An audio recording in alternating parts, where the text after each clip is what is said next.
안녕하세요. 김진현입니다. 오늘은 호세아서 10장 1절부터 주석을 해보도록 하겠습니다.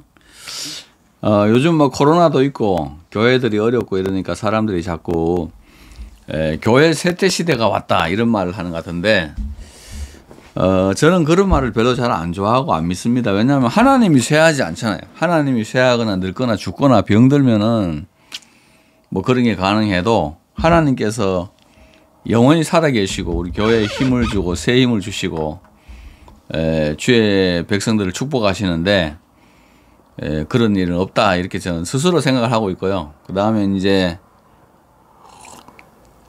얼마 전 신문지상에서 나왔지만은 뭐 한국 사람이 80 뭐 3년인가 80 몇 년을 사는데 그 중에서 30 뭐 4년인가 1년인가를 인터넷 한다고 시간을 다 보낸다 그러는데, 만약 우리가 그 시간에 뭐 이렇게 작지만 말씀 공부하고 기도하고 이러면은 얼마든지 하나님이 우리를 축복하시리라고 믿습니다. 그래서 그런 의미에서 부족하지만 우리 뭐 주워 가는 게 별 건 아니지만 그래도 말씀을 조금이라도 더 알기 위한 노력을 하는 것들을 하나님께서 기뻐하신다 하는 거죠. 자, 10장 1절부터 보도록 하겠습니다. 10장은 선지자의 하나님의 심판에 대한 선지자의 경고라고 되어 있죠. 그래서 이제 이스라엘의 그 가장 큰 두 가지 죄를 탄식하는 설교다 이렇게 학자들이 이야기를 하고 있습니다. 한번 보죠. 이스라엘은 열매 맺는 무성한 포도나무라. 이스라엘을 포도나무로 비유한 성경이 많이 있죠. 그죠? 이스라엘을 포도나무다. 그래서 내가 가나안 땅에다가 좋은 포도나무를 심었다. 이런 말씀도 에스겔서 같은데 등장을 하고 있습니다. 근데 열매 맺는 포도나무예요. 그래서 이스라엘이 열매 맺는 무성한 포도나무인데 열매가 많을수록 재단을 많게 하며 그 땅이 번영할수록 주상을 아름답게 하도다 그랬습니다. 이스라엘 땅에 풍성한 포도나무가 무성하게 열리고 있는데 그 하나님의 축복이 임했다 그 말이죠. 근데 열매가 많을수록 재단을 많게 한다 그랬습니다. 영광이 많을수록 하나님께 영광을 돌려야 되는데 하나님께 영광은커녕 하고 우상 재단을 더 많게 하며 땅이 번영할수록 주상을 아름답게 하도다. 주상은 이거 몰튼 이미지. 쇠 같은 거 부어가지고 만드는 거죠. 주상. 땅이 번영할수록 그 땅에 많은 하나님이 축복을 주시면 주실수록 새겨 만든 우상들을 아름답게 만든다. 그래서 나중에는 금으로 금송아지를 베델과 단과 베델에다 두는 일도 일어나고 베델과 단에 있었던 금송아지와 같은 이 금으로 된 우상들을 섬기는 제단들이 점점 더 많아지고 있다 하는 것들을 탄식하고 있습니다. 그들이 두 마음을 품었으니 이제 벌을 받을 것이다. 여기에 이제 두 마음을 품었다는 것이 처음부터 이 사람들이 하나님을 섬길까 아니면은 이방의 신을 섬길까 이렇게 이제 마음을 처음부터 품고 있다는 그런 말이 아니고요. 원래 이 온전한 마음이 할라크 리밤 이렇게 돼서 마음이 쪼개졌다 이렇게 볼 수 있습니다. 하나님을 섬기는 마음, 그 다음에 우상을 섬기는 마음으로 마음이 하나 되지 못하고 쪼개졌다. 마음이 콜 레바브, 마음을 다 해가지고 하나님을 섬겨야 되는데 마음이 쪼개졌으니 이건 마음이 쪼개지다 보니까 그게 이제 우리말로는 두 마음이다. 마음이 쪼개졌으니까 두 개잖아요. 그래서 두 마음이니까 벌을 받을 것이다. 하나님이 그 제단을 쳐서 깨뜨리시며 그 주상을 허시리라. 이제 하나님의 심판이죠. 하나님을 섬기고 또 이방신도 섬기고 하는 것은 마치 성경에서 한 아내가 두 남편하고 같이 동침하는 것과 같고 한 남자가 두 여자와 같이 생활하는 것과 같기 때문에 그 자체가 그게 죄이기 때문에 하나님은 더 이상 용서하지 않고 제단을 깨뜨리시고 주상을 허시리라. 제단을 다 쳐서 없애버리겠다는 그런 말이죠. 그들이 이제 이르기를 우리가 여호와를 두려워하지 아니하므로 우리에게 왕이 없거니와 왕이 우리를 위하여 무엇을 하리로다 그랬어요. 이스라엘 백성들이 말하기를 우리가 여호와를 두려워하지 않는다 그래요. 여호와를 두려워하지 않는다. 그리고 우리에게 왕이 없다는 건 뭐냐 하면은 우리가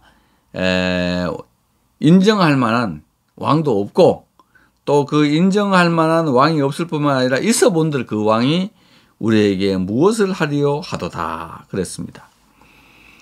원래는 하나님을 두려워하면은 하나님이 세운 왕도 두려워하고 하나님이 세운 왕이 하나님이 그 왕을 통해서 큰일을 하신다 이렇게 인정을 할 텐데 이 백성들은 지금 여호와를 두려워하지 않기 때문에 여호와를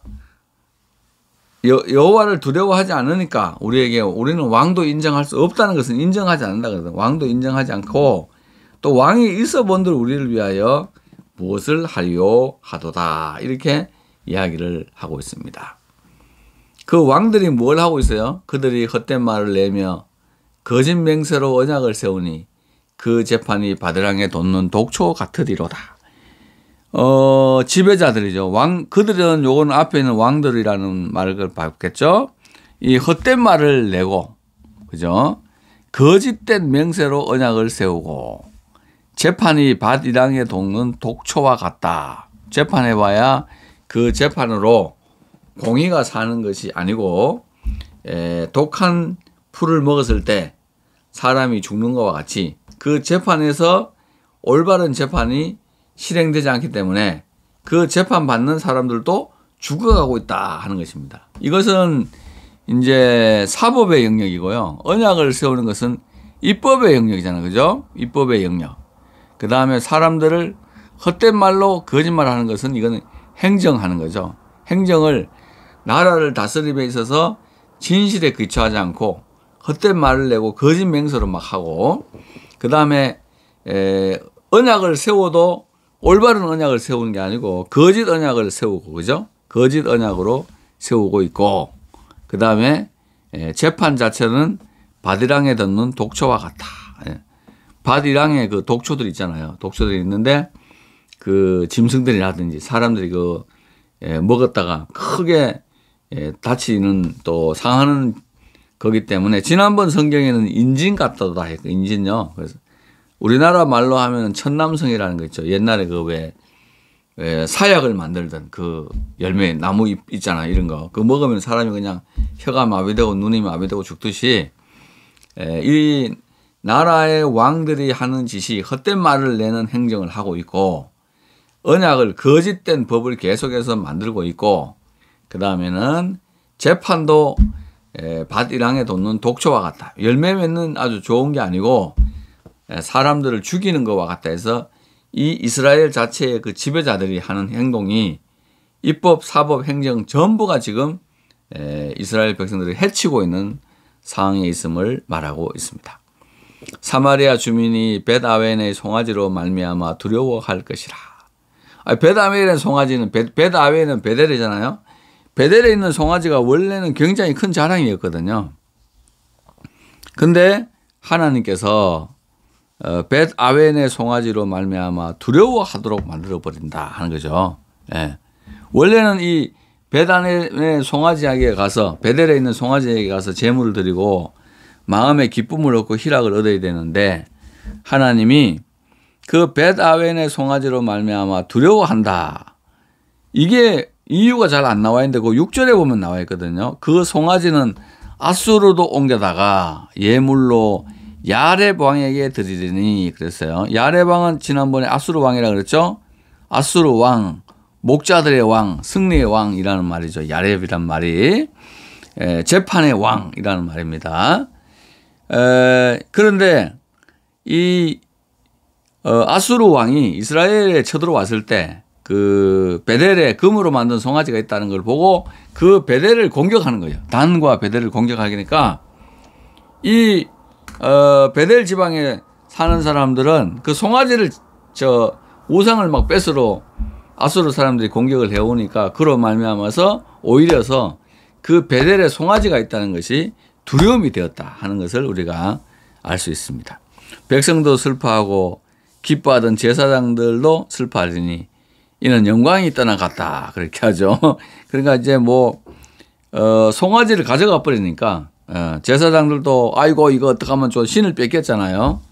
백성도 아이고 우리 신을 뺏겼다 그러면서 이제 결국은 신이 있으면서 나라와 가정과 사회를 지켜준다고 믿었는데 그 신을 가져가 버리는 거예요. 가져가면서 신을 뺏겼다는 건 나라가 망했다는 거죠. 나라가 망했다는 거. 그 다음에 사회가 망했다는 거고 가정이 망했다는 거니까 그 영광이 떠나가는 거죠. 영광이 떠나가고 하니까 그들이 영광이 떠나가니까 슬퍼한다.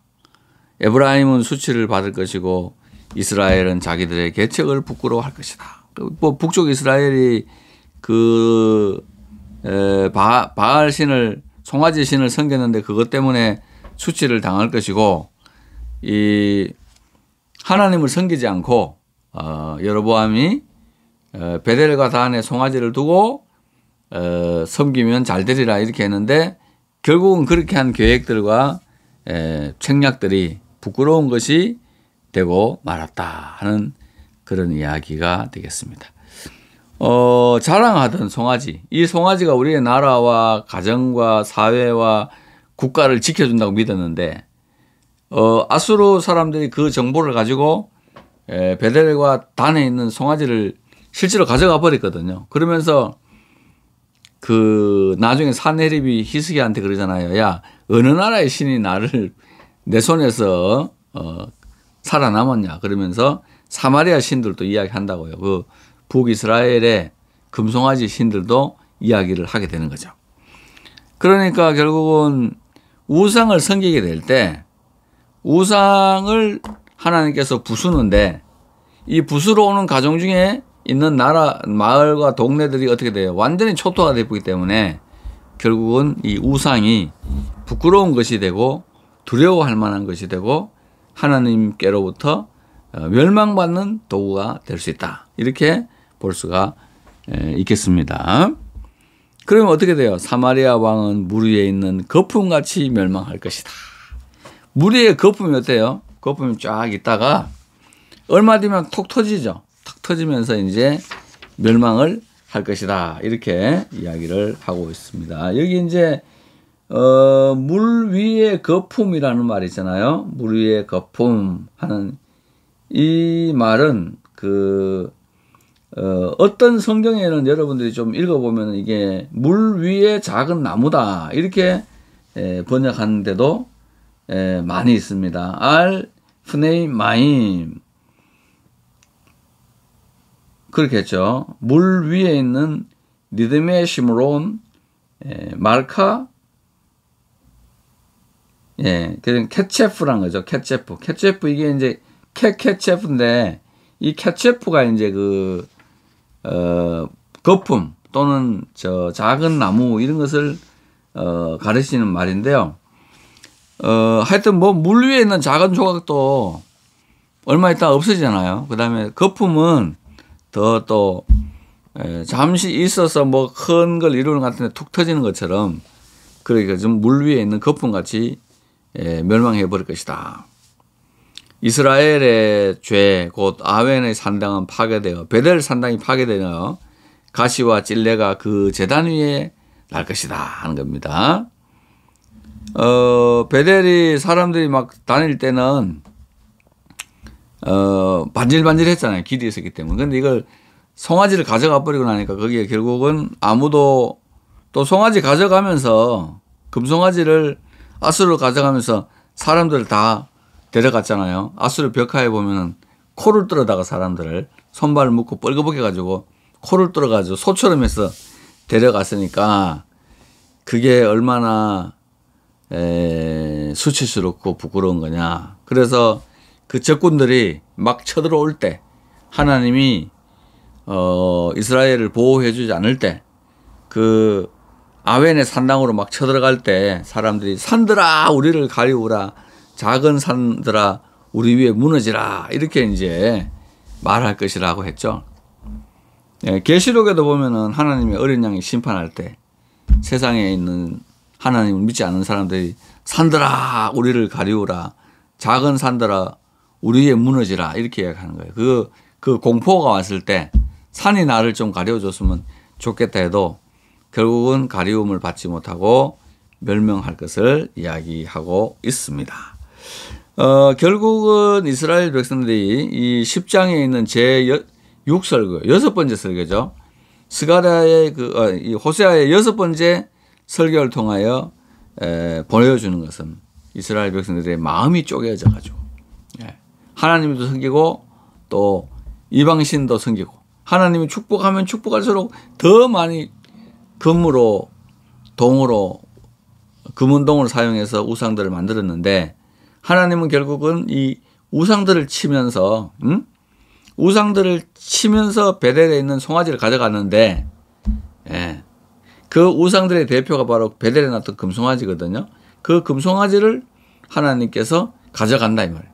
그러면 이 아수르 사람들이 베델에 금송아지가 있다는 걸 알고 쳐들어올 때 그냥 뭐 길을 따라 이렇게 오는 게 아니고 거기까지 들어가는 동네에 있는 수많은 사람들을 초토화시켜버리고 그 금송아지를 지키려고 하는 제사장들과 사람들 다 죽여버린단 말이에요. 예. 그러니까 엄청난 두려움 속에 결국은 금송아지도 포로되어 잡혀가고 송아지가 얼마나 무력한가. 그 다음에 왕들도 다 잡혀가고 이스라엘 백성들도 다 잡혀간다.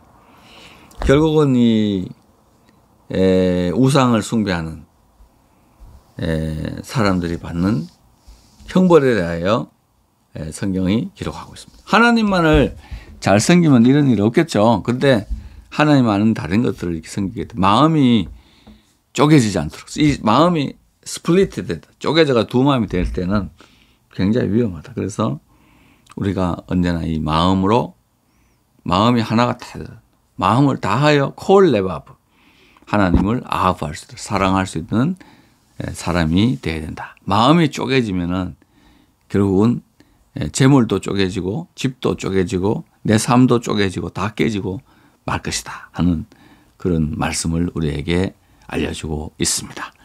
마음 하나 되어 한 마음으로 마음을 다하여 성품과 힘과 뜻을 다하여 하나님을 사랑하고 큰 은혜 받는 생애들이 되시기를 축복합니다. 샬롬.